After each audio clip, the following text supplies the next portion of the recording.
9:36 minutos. 9:36 minutos. Julio, un día como hoy, a propósito de lo que hablaba Melton Pineda de la historia y recordar el sentido de la historia, un día, los pueblos que no conocen su Luis historia. Luis Salvador Estrella, escúchame, que una persona me preguntaba, Ajá. porque al decir que habían varios libros, por ejemplo, le puedo citar uno que lo trata muy bien, Luis Salvador Estrella, historiador, que es hijo de Estrella Sadalá. En su historia, lo menciona, lo dice. En su historia recoge muy bien el rol de don José Rafael Abinader. No lo vi. Léelo, te lo vamos a regalar. Bueno, léelo, que tú pareces. Te lo vamos a regalar. Yo no sé a quién tú lees. Tal vez tú leas al historiador de Mano Guayabo. Mira el historiador de Mano Guayabo, la historia es él. Mira quién llegó. Mira quién está Lee este historiadores de verdad. Ustedes saben que nada más para en el otro edificio. Un saludo para él. Mira, Melton, y a todos los amigos. Él arrugó el otro día en el restaurante aquel. A todos los amigos oyentes, un día como hoy, 4 de marzo del año 1861, un día negro en la historia de nuestra patria, fue el día en que se produjo la anexión a España.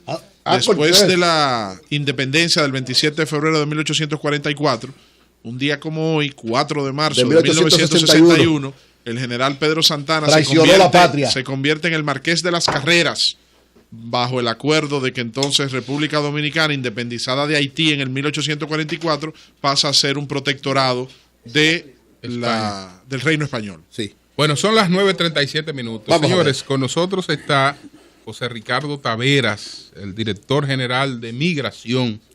Vamos a hablar con él sobre temas muy, muy importantes. Vamos a empezar por el caso de Quirino, para que él nos diga cuál es el protocolo que se sigue en estos casos en migración. Se conoce la experiencia, la tradición de las personas que han cumplido condena en Estados Unidos, que luego son deportadas y entonces son recibidas por las autoridades dominicanas, pero en el caso de este caballero no fue deportado por los Estados Unidos, él cumplió condena, llegó a un acuerdo que solo él y las autoridades norteamericanas sabrán cuál es el alcance de ese acuerdo, y se presentó como un ciudadano sin ninguna dificultad. Entonces, ¿cuál es el protocolo que se sigue en casos como lo de este señor Quirino Ernesto Paulino Castillo, señor director? Sí, muy buenos días. Primero que nada, permítanme agradecer el hecho de que ustedes me inviten ya a estas ediciones aniversario del programa, ¿verdad? Claro, tú eres un líder de nosotros. Porque ustedes saben que yo soy parte de este equipo. Así es. En mucho cariño y mucho afecto. Usted es parte de esta familia y muy querido. Así es. Y del éxito de este programa me siento yo sumamente comprometido.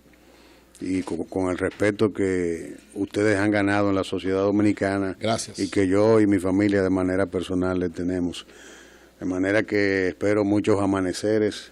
Ajá. Con muchos y soles venir muchas veces de las mañanas y que cada vez el brillo sea más intenso. Bueno, miren, en primer lugar, yo debo explicar que lamentablemente este episodio, que debía ser parte del olvido, la presencia de esa persona, ese pasajero que ha adquirido una notoriedad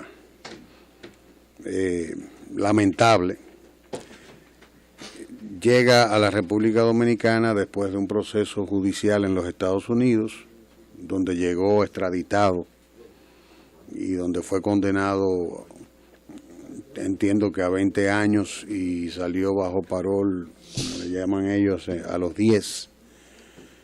Tienen un acuerdo con los Estados Unidos, es ciudadano dominicano, condición que no pierde, con el hecho de, por muy despreciable que sea su pasado, y ingresó de manera normal, no fue referido de manera como deportado. El protocolo normal es que la autoridad migratoria del país de origen le entrega el pasajero a la tripulación en calidad de deportado, si viene solo de manera voluntaria.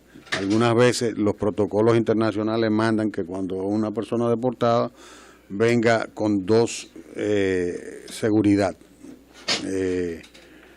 pero que en este caso la tripulación no entregó el pasajero en calidad de deportado. Él hizo su ingreso normal, se registró. ¿Por qué la línea aérea no lo entregó en la calidad? Bueno, no lo entregó porque en principio lo que entendemos es que la autoridad americana no lo entregó como tal. Él hizo un viaje como un pasajero común y corriente y salió como tal. Pero, obviamente,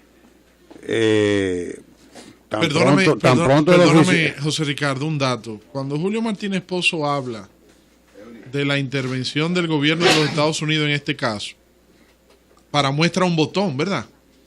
Todos los dominicanos que han sido, o la mayoría, casi todos los dominicanos que han sido extraditados de República Dominicana, juzgados en Estados Unidos y condenados, al salir de la cárcel, son deportados. Exacto. Salvo honrosas excepciones cuando tienen doble nacionalidad.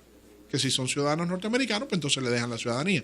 En el caso de este señor, Paulino Castillo, él no es ciudadano norteamericano y sin embargo al salir de la cárcel, él no fue deportado. Él no está en la condición de Una deportado. de las grandes preocupaciones que hay con la dominicana que está condenada en Miami no. En Nueva York. De la Florida. No. No, tú dices la otra, la que era concejal. La concejal, una de las preocupaciones. Por coger cuartos sin declararlo. Una de las preocupaciones por eso es que está presa, por lo que ustedes discutían ayer en el Congreso. Una de las preocupaciones que hay con ella y que toda la comunidad dominicana está pidiendo clemencia, en el sentido es para que una vez cumpla ella su sanción, no se le deporte. Porque lo que ella tiene seguro después de haber cumplido su condena en Estados Unidos es una deportación. Sí, eso es un procedimiento bastante común. Incluso en la ley dominicana está contemplado que nuestros jueces, cuando se trata de extranjeros, deben ordenar la deportación si la infracción es de carácter grave, vamos a decir criminal. La ley dominicana contempla que el ciudadano debe ser pura y simplemente deportado. Esa es una práctica común. En la generalidad de los casos en Europa, por ejemplo, ya hay una tendencia a que en los casos de ciudadanos extranjeros naturalizados le quitan la nacionalidad y lo deportan. Están llegando, Holanda inició esa política, es una política bastante normal. Holanda. Sí, es una política bastante normal. O sea, entonces el caso es que este ciudadano entró. Normalmente hizo su chequeo, el inspector tan pronto se percata, informa de inmediato a su superiora, la superiora informa a las demás organismos de seguridad, él llegó con un bulto de mano y obviamente ustedes todos viajan y saben que cuando los procedimientos del aeropuerto son bastante ligeros, o sea, no son tan complicados. Y salió rápidamente porque no tenía maleta que esperar. Se me ocurre una pregunta por el caso Nisman. Pues está disponible el video de la llegada de Nisman a Argentina cuando regresó de sus vacaciones.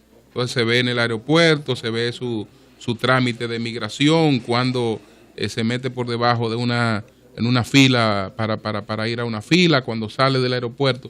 En el caso del señor Quirino Ernesto Paulino Castillo, ¿está disponible el video que registra su llegada y sus movimientos en el aeropuerto? Sí, por supuesto. En el aeropuerto se graba todo.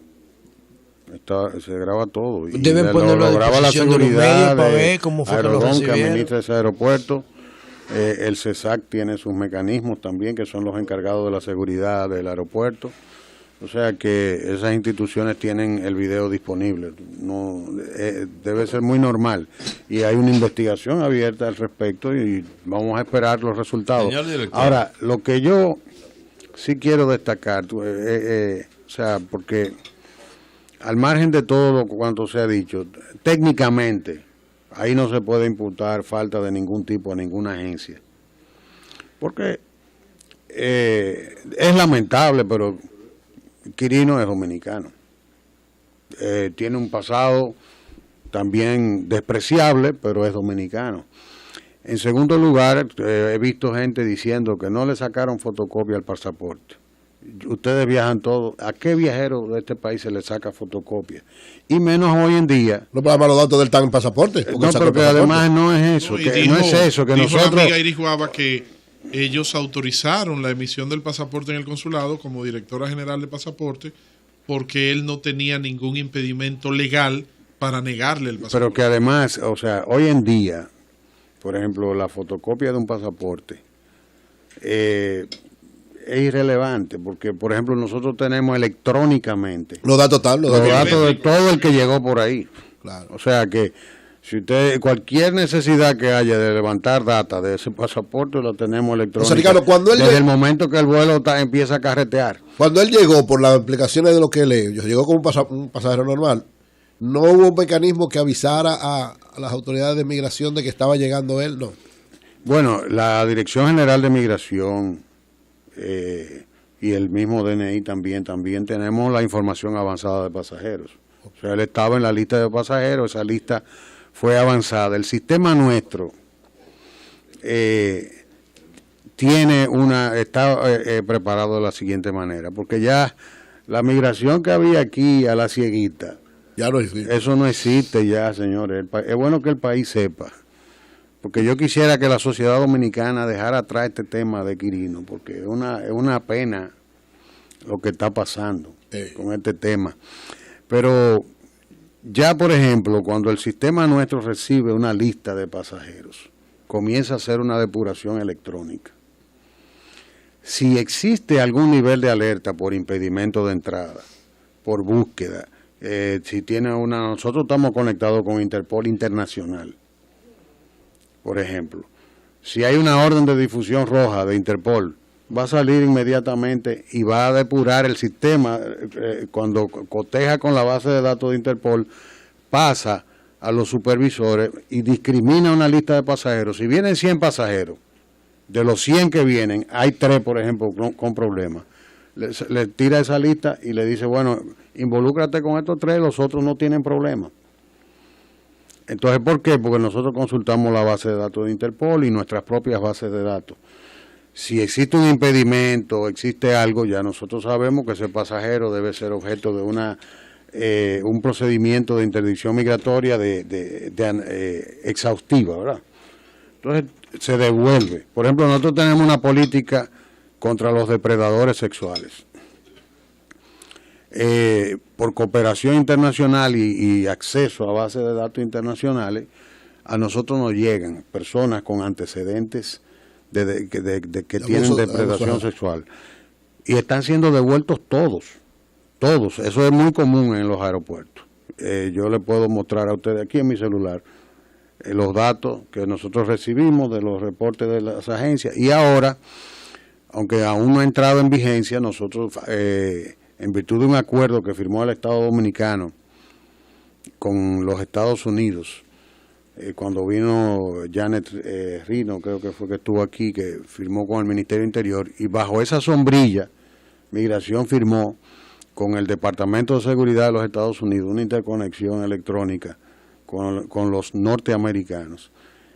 Y ya de hecho estamos comenzando a intercambiar información, análisis de perfiles de pasajeros, y eso también ha ido redundando positivamente en los controles aeroportuarios, porque ya el acceso electrónico a las bases de datos va a hacer a la República Dominicana cada vez más difícil para el acceso de personas con prontuarios criminales. Si ninguna agencia, como te dice, pues incurrió en falla, ¿a qué obedece entonces la cancelación del oficial Ubrí? Alex Esteban Ubrí, del oficial creo que al CESA pertenece este oficial que recibió a Quirino. Bueno, yo no tengo confirmación de que lo hayan cancelado. Sí. Yo no tengo confirmación de que lo hayan, pero el papel de que lo hayan cancelado, no tengo la confirmación.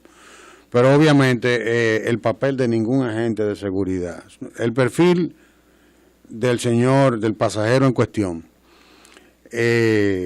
lo conoce el país completo. Y un agente que está llamado a garantizar la seguridad aeroportuaria y entonces se preste a escoltar a una persona de un perfil tan obvio, ¿verdad? Ya no, obviamente no pasa a ser un agente confiable.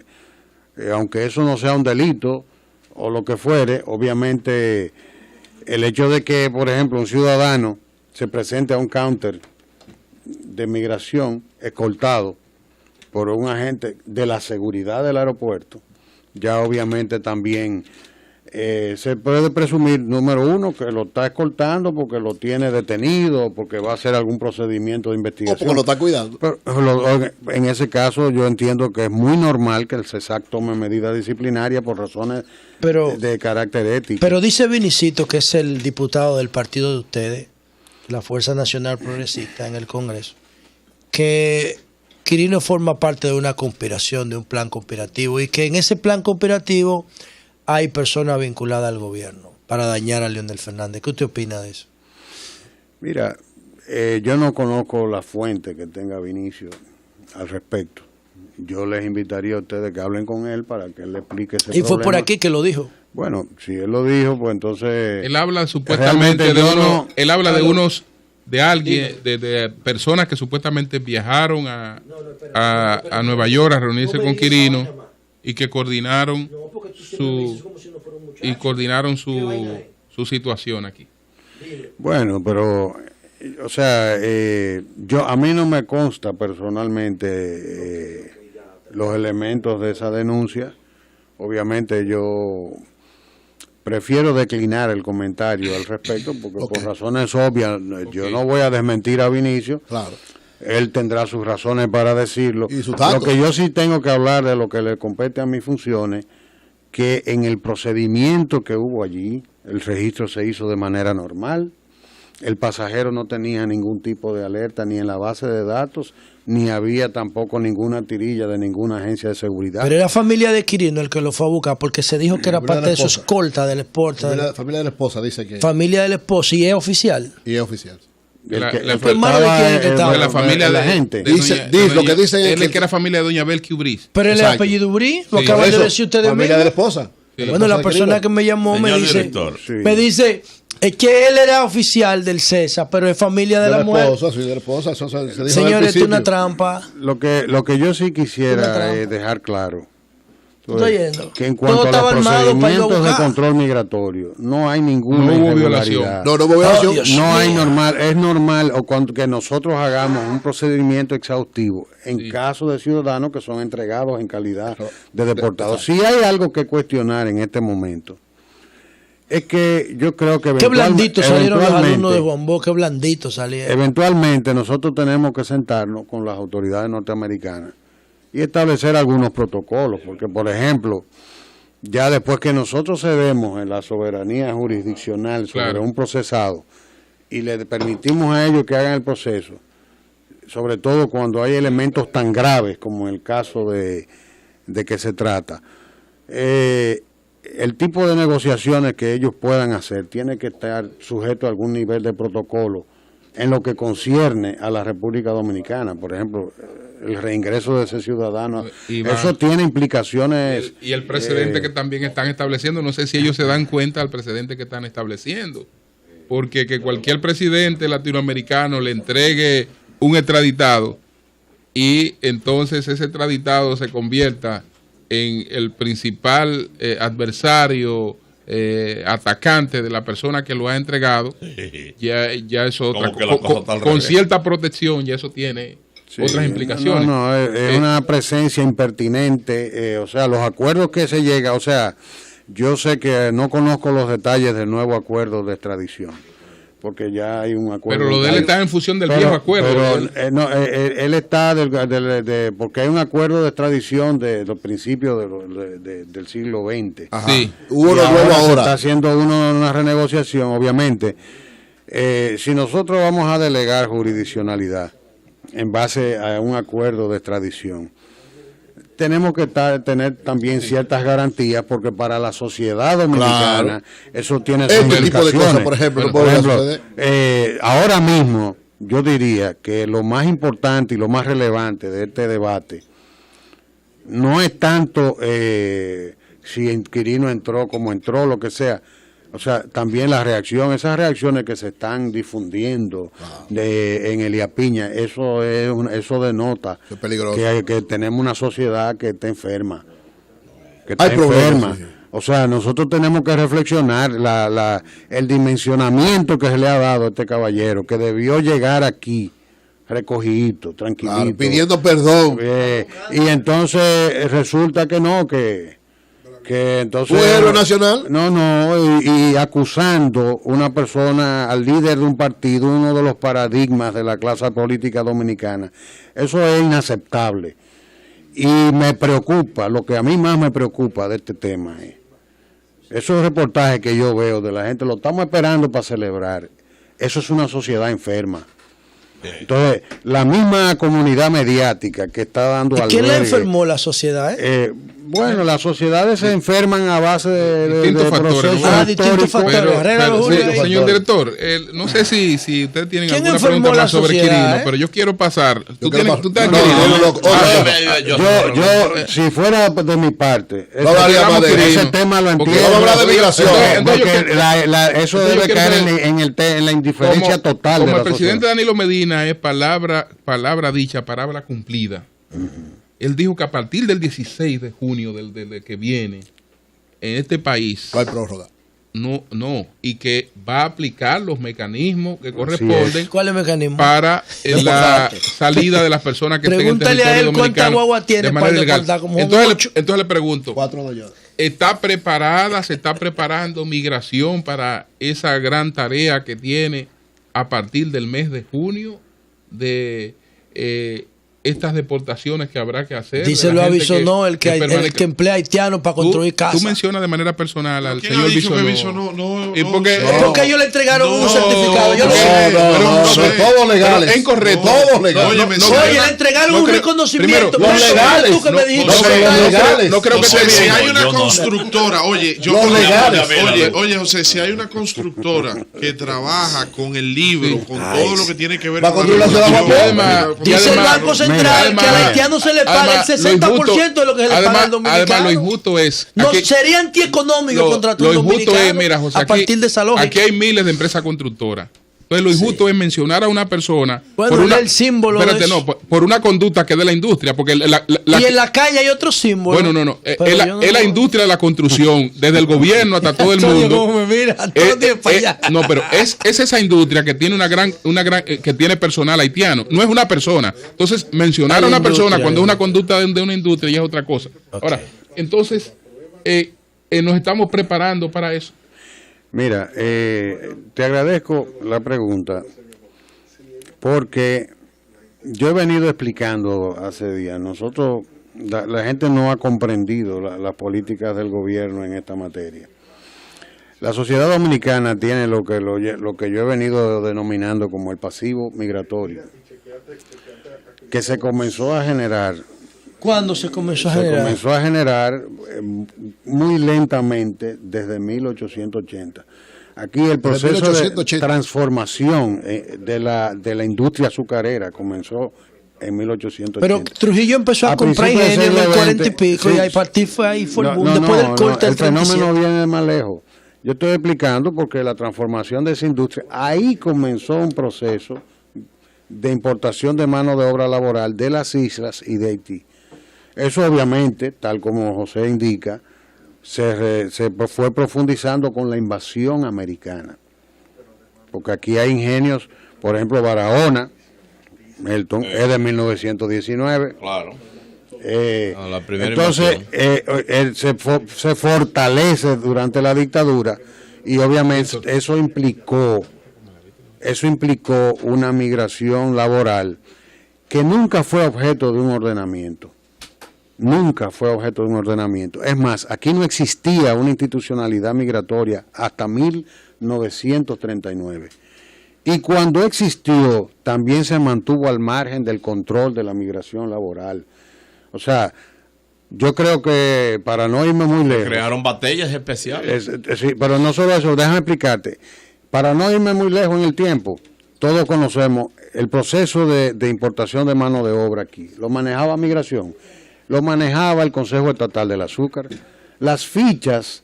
Oigan eso, señores, oigan esa dato. Las fichas que tienen los ciudadanos... Empiecen a buscar por ahí, que ahí es que está el inicio. Las fichas que tienen los ciudadanos que llegaron aquí en otros tiempos son del Consejo Estatal de la Pero el Seara de Trujillo. Honestamente, el pasivo migratorio que tiene la sociedad dominicana tiene demasiadas responsabilidades empresariales, políticas, sociales. Y es un fardo que carga la sociedad dominicana y nunca nos habíamos decidido a enfrentarlo. El Congreso dio el primer paso, aprobando en el 2004 la ley número 28504, que es la nueva ley de migración. Que dicho sea de paso, es un proyecto que arrancó en 1996 y su aprobación fue muy compleja, muy compleja. Después se detiene 7 años la aprobación del reglamento de la ley, que ustedes saben que fue, algunos de ustedes me acompañaron en la firma del reglamento. Sí. Ustedes saben lo complejo que fue ese tema y que vino a ser en mi gestión que se aprobó. Participé en un par de reuniones con el doctor Castillo Pantaleón, con el doctor José Miguel Vázquez, porque convocaste a una comisión de juristas de distintos puntos de vista y de distintas simpatías para lograr un consenso con ese reglamento. Estuvimos 7 años acompañándolo, pidiendo la publicación del reglamento. Entonces ese Almeida con el cogeo. Se trató de hacer un consenso con el tema y nunca fue posible. O sea, yo una de las cosas que pero no ha respondido, él no ha respondido. Lo que él dice aquí, mire esto, director. El Consejo Estatal del Azúcar fue fundado el 19 de agosto de 1966 como sustituto de la antigua Corporación Azucarera Dominicana. Eso era de Trujillo, se llamaba CAT. La CAT tenía el control de los ingenios Río Jaina, Barahona, Consuelo, Sama, Boca Chica, Porvenir, Santa Fe, Quisqueya, Catarey, Esperanza, Montellano y Amistad, así como de las divisiones de ganadería y boyada, Seagana, de transportación de Hato Nuevo y Melaza Dominicana de la Estación Experimental de Duquesa. Ese era el negocio de la caña que tenía Trujillo con cierta familia que ustedes y yo conocemos muy bien. Eso lo tenía Trujillo a partir de 1946, que empezó a controlar la caña, a comprar haitianos como esclavos. Después que Trujillo salió del poder, entonces Balaguer siguió el modelo de él. El PRD en el 78 siguió el modelo de Trujillo. Y vino Leonel en el 96, siguió el modelo de Trujillo. Vino Hipólito en el 2004 y siguió el modelo de Trujillo. Y Danilo ahora sigue el modelo de Trujillo. Ese es el modelo de Trujillo. Ojalá. Con los socios del sector agropecuario. Que yo no lo voy a mencionar por respeto a Antonio. Pero estoy loco por mencionarlo. Te voy a decir una cosa. Ojalá que sin lo del 37, que sin la matanza del 37, hubiesen seguido el modelo de Trujillo. Con Trujillo no había ese problema. Porque lo tenía como esclavo, lo compraba 50 centavos allá. Haitiano que venía 50 centavos. Y la matanza del 37, toda esa vaina. Pero hacía Trujillo. Expliqué muy claro que sin la matanza, porque él dijo que están siguiendo el modelo de Trujillo. Trujillo lo compraba 50 centavos. Ojalá que hubiesen seguido el modelo de Trujillo sin la matanza, que hasta una bonificación que había que darle, ¿tú sabes cómo es? Se le entregaban ya de aquel lado, cruzando la frontera para irse. Se iban. Aquí no había problema. Trujillo fue que empezó este desorden. Eso es mentira. No es verdad que Trujillo era un sinvergüenza. Empezó ese desorden para él. No venda los sinvergüenza. Puede ser. Trujillo era un charlatán. Puede ser lo que tú quieras. Oye, lo traía como esclavo y lo compraba 50 centavos. Ahora es muy fácil. Oye, lo dice Pastor Vázquez en su libro. Es muy fácil. Trujillo fue que haitianizó la caña. Eso no es verdad. Eso no es verdad. Eso no es verdad. Eso fue verdad. Él. Cita los datos. Cita los datos. No, ningún dato. Te lo acabo de leer. Pero tú decías que el CEA lo formó él y él no formó el CEA. No, el CEA no. Yo no dije eso.